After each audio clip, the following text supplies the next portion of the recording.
Alors du point de vue de l'ANSSI, la position des femmes en cybersécurité, j'avoue que j'ai été surpris la première fois que j'ai vu la thématique, même si elle est logique fondamentalement. Il y a plusieurs points de vue. Mon premier réflexe, c'est de dire que pour moi, c'est pas un sujet, si je devais être cynique. Ça devrait pas être un sujet, mais de fait, c'en est un quand on regarde simplement les chiffres. L'ANSSI n'échappe pas, on a à peu près 15% de femmes, c'est-à-dire dans la moyenne base des écoles d'ingénieurs, c'est trop peu probablement. En même temps, c'est le résultat d'une absence de discrimination aussi bien positive que négative. Bon, une fois qu'on a dit ça, toujours pour rester dans le cynisme, on a besoin d'augmenter le nombre de femmes simplement parce qu'on a des difficultés à recruter, on a un problème de quantité, pour rester dans l'horreur. Et bien évidemment, quand on se prive de quasiment la moitié de la population, ça n'arrange rien, absolument rien au terme de recrutement. Après, si on réfléchit un peu plus, et c'est un sujet que je voudrais aborder ici d'ailleurs, est-ce qu'il y a une spécificité à la position des femmes? J'ai réfléchi un petit moment avant de finalement de me rendre compte d'une évidence. Quand on parle de cyber à haut niveau, entre guillemets, c'est-à-dire quand il y a plein d'étoiles autour de la table, on se rend compte qu'il n'y a que des hommes et que tout ça est très belliciste. On est dans un cyber très offensif, très agressif, on est toujours beaucoup plus dans la contre-attaque que dans la défense. Ce qui à mon avis est une erreur. Et donc peut-être que le rôle des femmes, s'il devait y avoir un petit biais apporté par les femmes en cybersécurité, ce serait au-delà des questions de guerre dans le cyberespace dont on nous rabat les oreilles et qui sont importantes, peut-être se mettre à parler de paix dans le cyberespace. On a beaucoup de mal à porter ce message, j'essaye moi-même, bien que militaire, j'essaye de porter ce message, on essaie de le porter à l'ONU, on essaie de le porter dans différentes enceintes internationales, on a du mal à être écouté.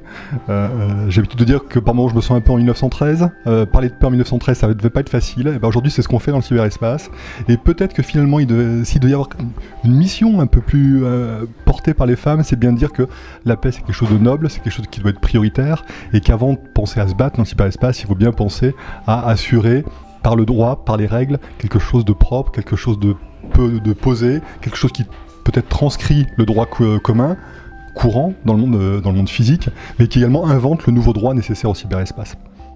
C'est très important, les sensibilisations, et c'est pas de la démagogie que de dire ça. Dans la stratégie nationale pour la sécurité numérique, il y a 5 axes, il y a un axe entier qui est consacré aux questions de formation, de sensibilisation, et j'ai envie de dire de la maternelle jusqu'aux formations d'experts, bac plus, tout ce que vous voulez. On a besoin de tout ça. On a besoin de porter le message très tôt. Je vois nos enfants qui sont d'une habileté avec le numérique, c'est une trivialité que de le dire. Moi, voilà, ma gamine de 3 ans, la première fois qu'elle a attrapé la tablette, eh ben, j'ai vu qu'elle savait s'en servir. Bon, c'est le moment probablement d'ajouter par petites touches, au bon moment, les considérations de sécurité au sens large, de sécurité numérique évidemment, de sécurité d'un environnement qui est lui-même potentiellement dangereux, qui a des côtés formidables mais qui peut être dangereux, la sensibilisation face aux différents prédateurs que l'on connaît. Voilà, c'est ça qu'il faut porter dès la maternelle peut-être, au primaire à coup sûr, et ensuite tout au long de la vie professionnelle, au long de la formation, compenser des horreurs que l'on voit aujourd'hui. On voit des bac plus 5 sortir, des informaticiens comme on disait avant, sortir sans avoir jamais fait de sécurité. C'est une aberration totale, il ne faut pas s'étonner après si les systèmes ne sont pas conçus avec des règles de sécurité élémentaires. La formation tout au long de la vie, la sensibilisation des dirigeants, la sensibilisation des agents à ces questions de cybersécurité, c'est vraiment une question qui est transverse.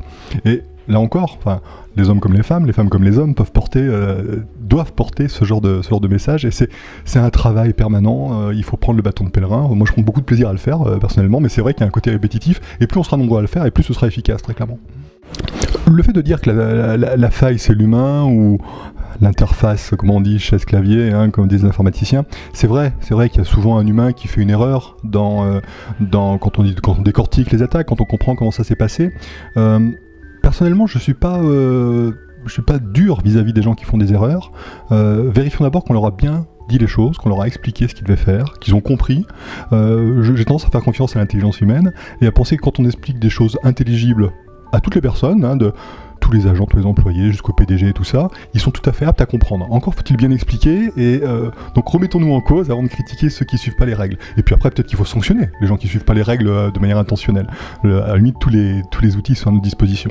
Donc il y a ce côté sensibilisation qui est absolument essentiel, qui est totalement complémentaire d'autres aspects humains tels que la gouvernance, complémentaire d'aspects techniques comme tout ce qui est architecture des réseaux, mise en place de systèmes de défense. Tout ça, c'est un tout. De toute manière, si on ne fait qu'une partie de ça, ça tient pas, on le sait très bien. Donc c'est l'ensemble de ces sujets qu'il faut aujourd'hui porter de manière collective.